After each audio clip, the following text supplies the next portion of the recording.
And if you're a doctor, if you say the word cancer and the word cure, you go to jail because it's a felony in the state of California to mention the word cure with cancer in anything that you do if you're a physician.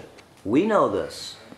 Now, I can agree with a lot of the charlatans that are out there because cancer, of course, once you find out in my line of work and a lot of my friends, we look at cancer as a creature. We don't look at cancer as a mystery. It's a creature. And this creature eats food. And this creature eats food. And this creature eats food. My mom just passed a while ago, and when you look at 2-year studies, the 2-year studies on cancer are actually very good. And when you go to the doctor, I want you to have the doctor, he's going to show you his degree. You can say, can you show me your degree? I want to see your pedigree. And your pedigree, of course, is different than your degree. Your degree, of course, is something that you can show when you pull out the doctor's card and he's got the 2 snakes running up and down the staff. Ask him what that is, too. He doesn't know what that is, but he's got it on his card. 2 snakes on a staff. It's sort of weird.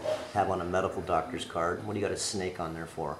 And the pedigree has to do with really how conscious are you as a physician? I will be able to see. And a lot of the problem is a lot of the physicians now are charlatans because if you're actually someone that could share health, then you would know as the patient that this doctor or this person has health because of the vibrancy that they have themselves, because their body's not full of yeast, mold, and fungus. They don't have a belly sticking out to here, actually causing themselves to have a, what do you want to call, a resurrection of, it's hard to talk when I'm leaning back. When you look at this bulging on people, what do you think? I'm going to change positions. Okay, your stomach. This is the rectus abdominis, and the rectus abdominis has a thin piece of skin on it, okay? This is called your armor shield. And underneath that skin is another balloon called the lymph gland, okay? Now, underneath that is tissue. But where we're talking is, what is this bulge that you see people? You see these guys, and remember, they're not having babies. So, well, let's just look at the guys. Forget the women for a second. What is this bulge in the midsection? And I hear people making fun jokes about it. It's Dunlap's disease. And I didn't get that in the beginning. Dunlapped over your belt. Dunlap's disease.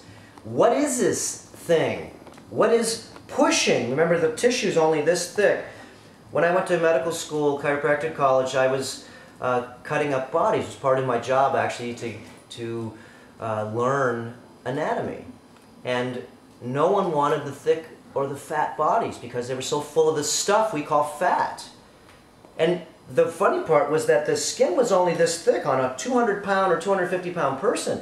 The skin is only this thick with the adipose tissue, which we call fat. And then you go through the tissue, the muscles. And then the intestinal tract is this 40-foot hose from the mouth to the anus, and it's actually a tube that's outside the body. And this is the tube that we're interested in. Wow! This tube is where all the creatures live in. So when we have this body fat pollutant level, or this costume as I call it outside our body, this is the reason being why you go to a doctor when you can see anybody, is because you know that they know how to clean filters. The body's a filter. Once it gets clogged, everything starts to back up. Simple plumbing. The biggest plumbing in the body is the aorta. And that's why we have cardiovascular disease. So getting back to simplicity. The body's a machine. It does run off of certain types of fuels. And the fuels that it runs off of, course, are